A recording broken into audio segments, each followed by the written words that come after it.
Part 1. You will hear a conversation between a printing company employee and a customer. First, you have some time to look at questions 1 to 5.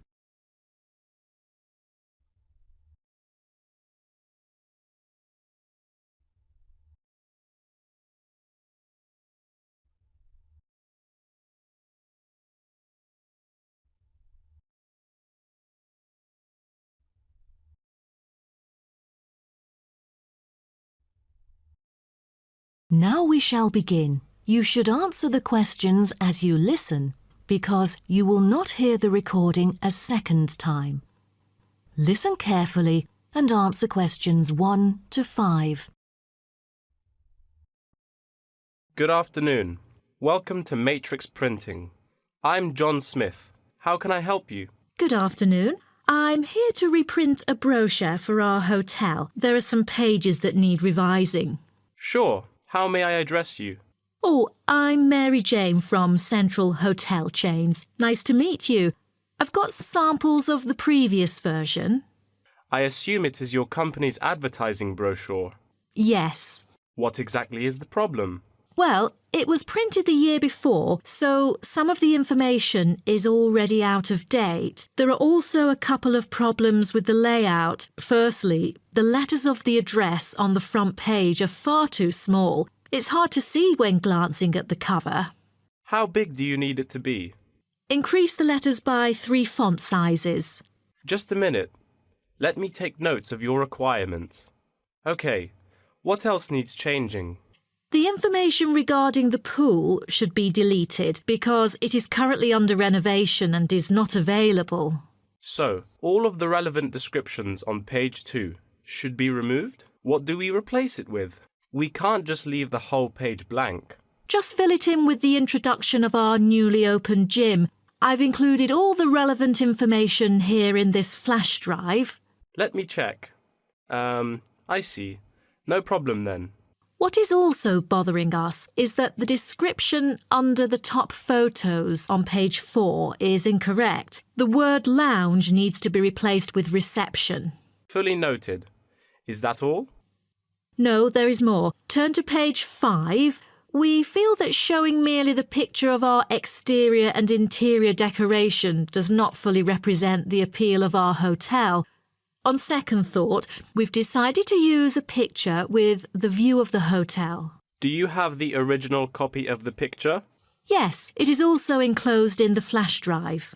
Okay, we'll re-edit the whole layout of the photos. Great. Before you hear the rest of the conversation, you have some time to look at questions 6 to 10.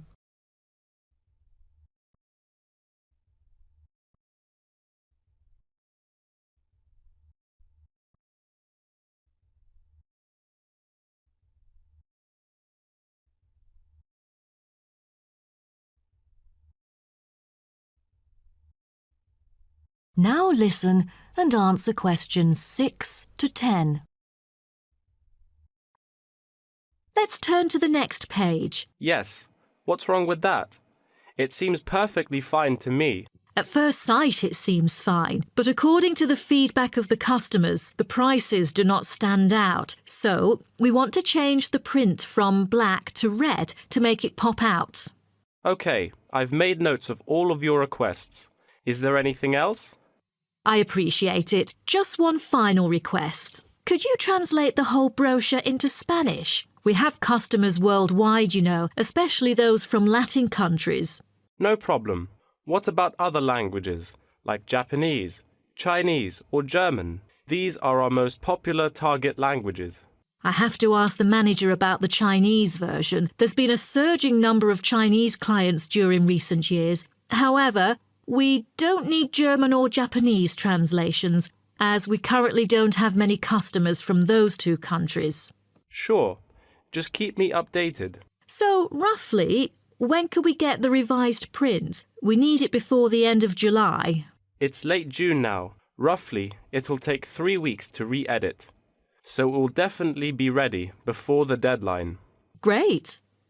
To where shall we send the samples? The address is number 9 Green Drive, Clifton, NY 21300. How do you spell Clifton? CLIFFTON, Clifton. And the telephone number? It's 9030366602. Also, if you have any further questions, you can reach me through this number. OK.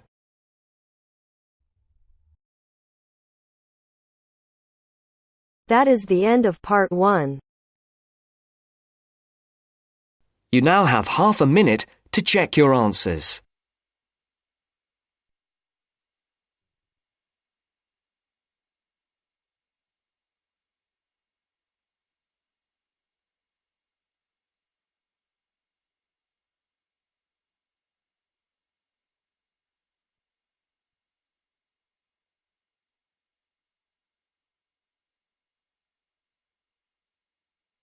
Now turns to part 2. Part 2. 2. You'll hear a coordinator for the annual ski and snowboard exhibition talking to the audience about some practical information for the whole event. First, you have some time to look at questions 11 to 15.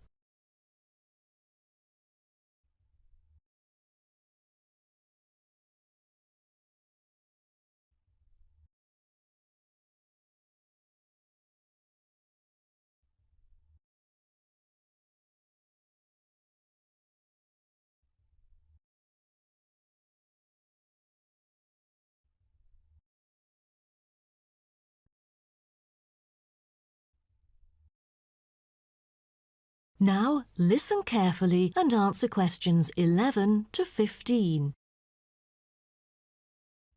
Good morning, everyone, and welcome to the annual ski and snowboard exhibition held from April the 8th to 17th. I am Mary Granger, coordinator of the event this year. The 10-day event features many highlights. As a snow sports lover, I know you are looking forward to a great time here. Now, I'd like to offer you some practical information about the whole event and what to expect from it. This might be the first time coming here for some of you, so for those who are still wondering about the right accommodation, I recommend Sky Hotel.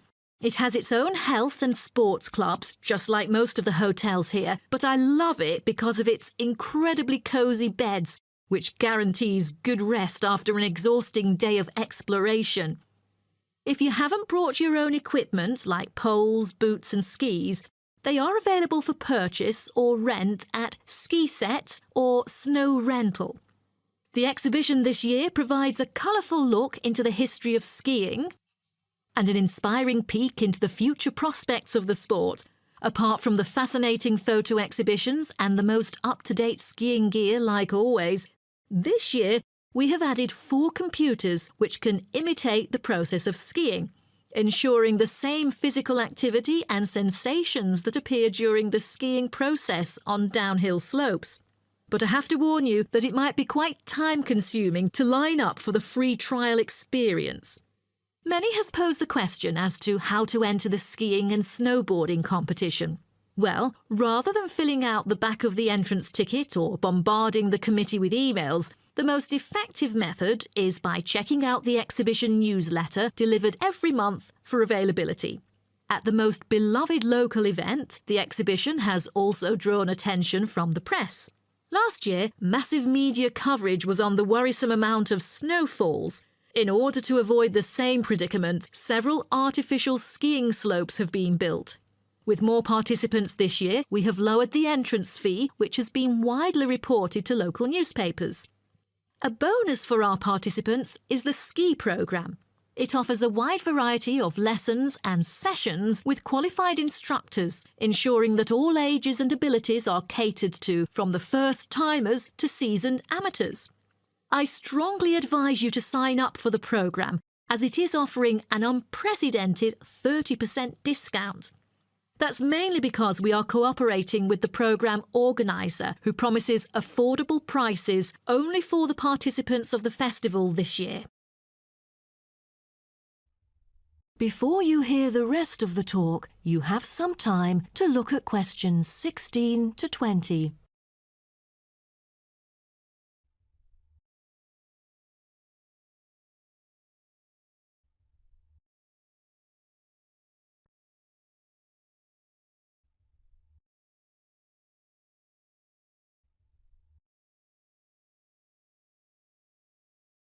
Now listen and answer questions 16 to 20. Now, I would like to introduce you to the list of presentations during the following week so that you can better plan your schedule. The first presenter, Simon, is one of our best ski instructors. As an experienced instructor, he will inform you about the dangers that face skiers and snowboarders. Accidents happen mostly to those who are careless or ignorant. Good risk management involves considering both the probability and consequences of an accident. The next speech, titled Solution, is given by Jamie Kurt. A list of problems may occur to novice skiers and snowboarders, so he is going to offer useful information for first-timers on choosing the appropriate gears, the right dress code and ways of protecting your skin. For instance, some of you may have rented the skiing equipment, but rental footwear is notoriously uncomfortable. Then, Jamie will provide instructions to help make your footwear fit better. The third speech is about a documentary introducing skiing and snowboarding and the difference between the two sports. It also depicts a group of snow lovers exploring new slopes with breathtaking views. The director, Andy Fisher, will be there, addressing the whole shooting experience. The fourth talk is about the tricks of skiing, presented by Harry Tyson. It is most useful for those who have already tried skiing yet still need more practice to master the sport. Harry will teach you how to turn more skillfully. A lot of people can keep their skis roughly parallel, but there's no point if you make it hard to work with and slide around out of control. Useful exercises will also be suggested to improve your parallel skiing technique so that you can tackle steeper slopes and enjoy yourself more. Jason Smith will be the last presenter, mainly addressing towards advanced skiers. He manages to apply snow climbing into skiing. Climbing in soft snow, you are floundering around. Walking becomes harder, so a good trick during climbing is to maintain a wider gait, approximately shoulder width, so that you are more stable while walking. This works for skiing as well. That is the end of part 2. You now have half a minute to check your answers.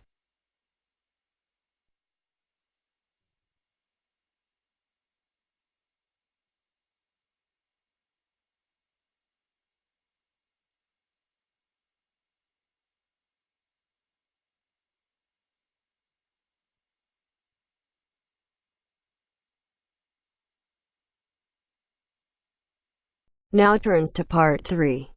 Part 3.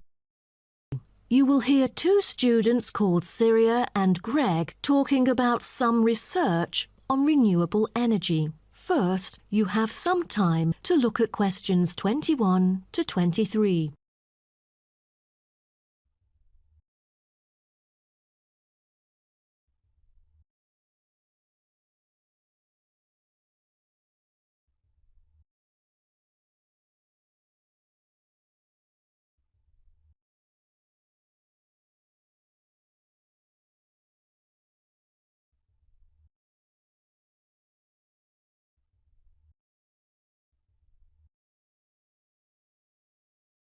Now, listen carefully and answer questions 21 to 23. Hi, Greg. How did it go with the research on renewable energy? Have you found anything? Yes, but I think it's about time we exchange our findings and discuss our next move. You read my mind. Right, I'll start first. Germany is the very first country I dug into in order to find innovative means of creating clean energy because 15% of its national electricity supply comes from renewable sources. I found that apart from the traditional fossil fuel industry, there's a German firm that has initiated a project using kites to generate power. Really? I've never heard of it before. How does it work? As a substitution for traditional fossil fuels that release toxic gas into the atmosphere, the power-generating kites can function in any weather. Compared to conventional wind turbines, such kites can produce twice as much energy because the overall power density is proportional to altitude. Sounds like an efficient way of producing power. Okay, now let me tell you what I have found. There is an American company manufacturing school buses and city buses depending solely on electricity instead of gasoline. The all-electric vehicles can save up to 20 gallons of fuel on a daily basis. This could reduce transport budgets by over $10,000 each year, not to mention maintenance savings. Wow, impressive. If only there were more of these electric vehicles around. Well, over the years, South Africa has attached great importance to clean energy. The nation encourages using propane gas, which can either be extracted from natural deposits or be produced organically. It is normally stored in gas canisters as a type of cooking gas. To reduce the number of kitchen accidents, a new type of composite gas canister made of fiber was introduced. It is much safer and less likely to explode, even when engulfed in fire. Before you hear the rest of the talk, you have some time to look at questions 24 to 30.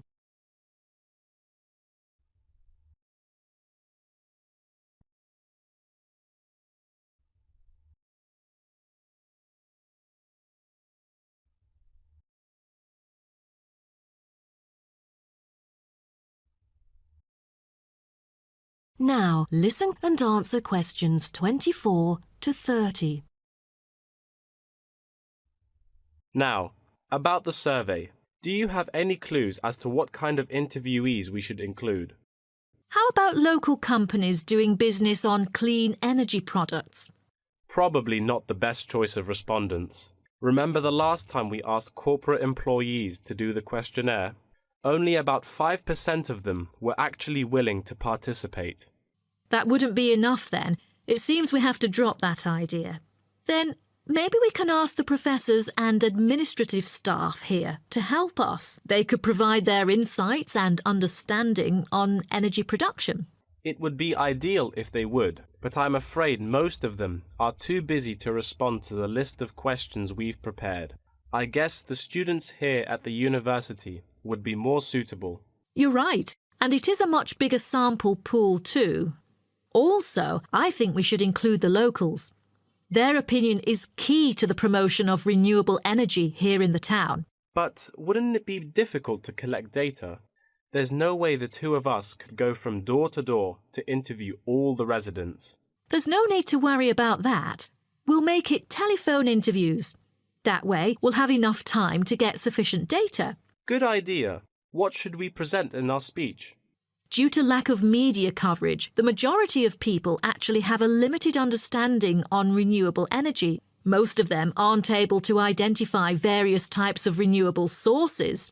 So I feel we could start by clarifying what it is and the benefit of it compared to fossil fuels. That makes sense. We could start with wind energy. For centuries, wind has been used to do work. With the help of windmills, farmers used to pump water from wells or turn large grinding stones to grind wheat or corn. The windmills today generate electricity. The only problem is that it might not be windy all the time, so it is crucial to choose the appropriate site for wind farms. Well, I think we can also include comparisons between clean energy and traditional energy resources like coal, oil and natural gas. Maybe we can look into the prospect of these conventional sources of energy. The rising cost of fossil fuels and the threat of climate change is a concern to many. Totally. These traditional resources will deplete eventually. Renewable energy currently makes up less than 2% of the world's primary energy supply, and although growing very rapidly, it is not on course to fill the fossil fuel gap. Nuclear energy is another type of energy we ought to mention. Nuclear power plants can produce dependent power constantly and release far less greenhouse gases than other traditional power plants. But most people feel that this type of energy is unsafe because radiation isn't easily dealt with, especially in nuclear waste and maintenance materials. What should we end the speech with? Have you heard about a new type of energy called hydrogen fuel? It is an infinitely renewable fuel that doesn't have detrimental environmental effects. The only problem is that it is so expensive that only wealthy individuals can afford it.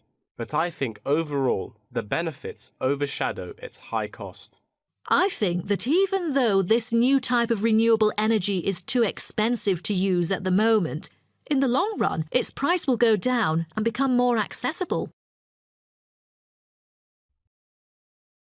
That is the end of part 3. You now have half a minute to check your answers.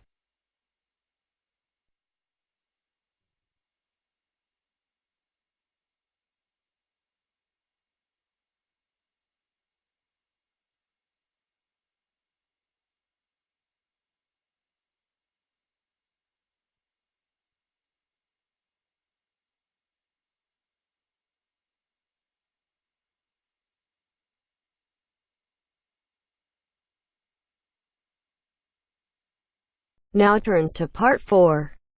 Part 4. You'll hear part of a lecture about time measurement. First, you have some time to look at questions 31 to 40.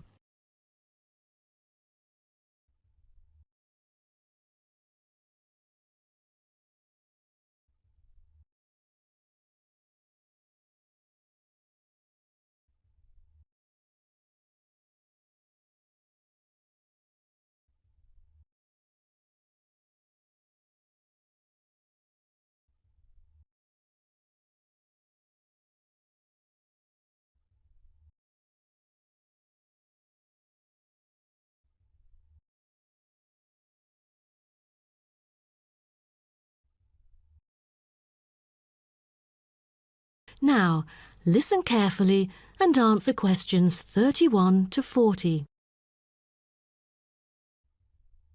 Good morning, everyone. Today, I'm going to talk about the research project I've been involved in on time measurement. Do you know how time is measured?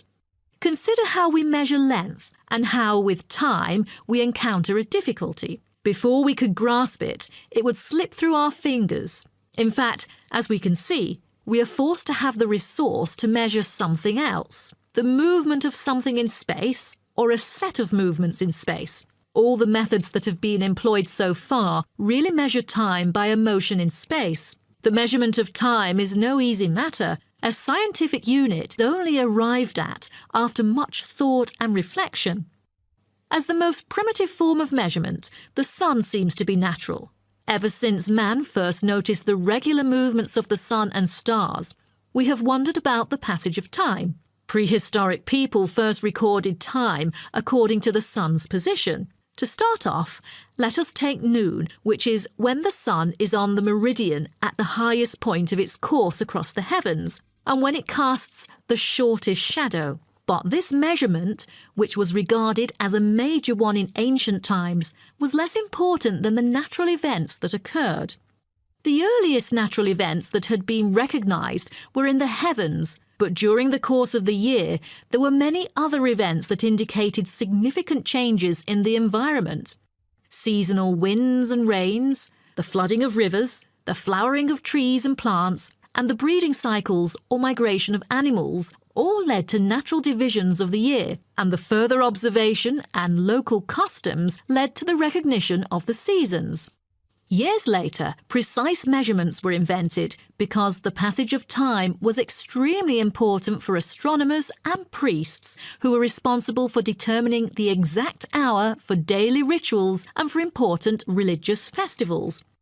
Apart from the connection with religion, accurate time measurement was also related to the government, since they divided the day or the night into different periods in order to regulate work and various events. For thousands of years, devices had been used to measure and keep track of time. The current sexagesimal system of time measurement dates back to approximately 2000 BCE from the Sumerians. It was found that the earliest ancient timekeepers were mainly invented and used in Mesopotamia, where the water clock was introduced from, as well as in North Africa, especially in the area of ancient Egypt.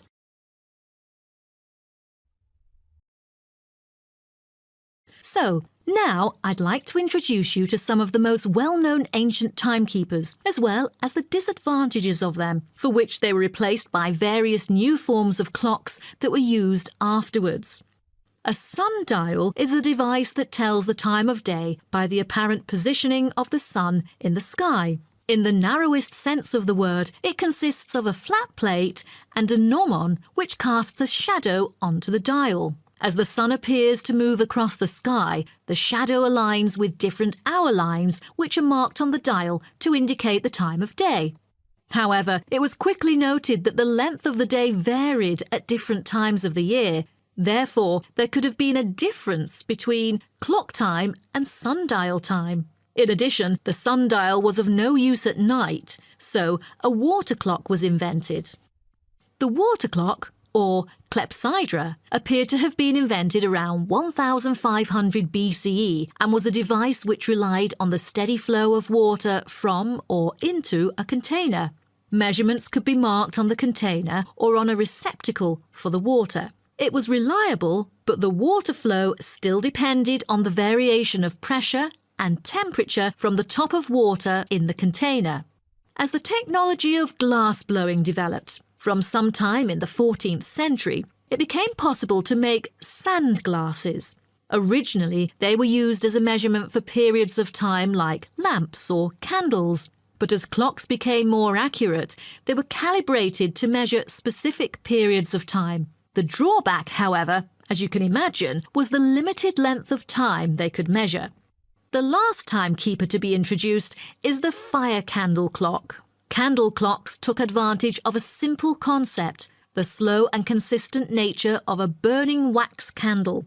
By utilising this process, our ancestors were able to keep steady track of the time. The clocks were created by engraving the length of the candle with evenly spaced markings. Each marking represented a single unit of time, and as the wax burned down, each hour would disappear. However, the drafts and the variable quality of the wax mainly influenced the time of burning. Like oil lamps, candles were used to mark the passage of time from one event to another rather than tell the time of day. That is the end of part 4. You now have half a minute to check your answers.